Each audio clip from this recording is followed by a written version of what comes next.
நடைபெறவுள்ள நாடாளுமன்ற பொதுத் தேர்தலில் திராவிட முன்னேற்றக் கழகத்தின் தலைமையிலான கூட்டணியில் அங்கம் வகிக்கும் விடுதலை சிறுத்தைகள் கட்சி ஒரு லட்சியத்தோட இருக்கணும். அண்ணா குனிஞ்சு தேங்காய் பொறுக்கிறதுனால லட்சியம் இல்லைன்னு நினைச்சுக்காதீங்க. எனக்கு லட்சியம் இருக்குதுங்க. என்ன பின்னால தெரியுதுங்க அரமனை. அதுல வேலை செய்யணும்.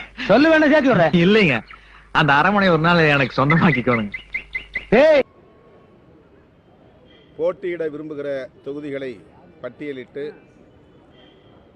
அதற்கென நியமிக்கப்பட்டிருக்கிற திரு டி.ஆர். பாலு அவர்களின் தலைமையிலான குழுவினரிடம் விடுதலை சிறுத்தைகள் கட்சியின் சார்பிலே வழங்கியிருக்கிறோம். நாம முன்னுக்கு வரணும்னா அப்புறம் நான் என்னங்க மனசு நின்னுங்க ஏறி மிதிச்சுட்டு போயிட்டே இருக்க வேண்டியதானே. ஒரு அரசு தனித்தொகுதிகள் 3, பொது தொகுதி 1 என 4 தொகுதி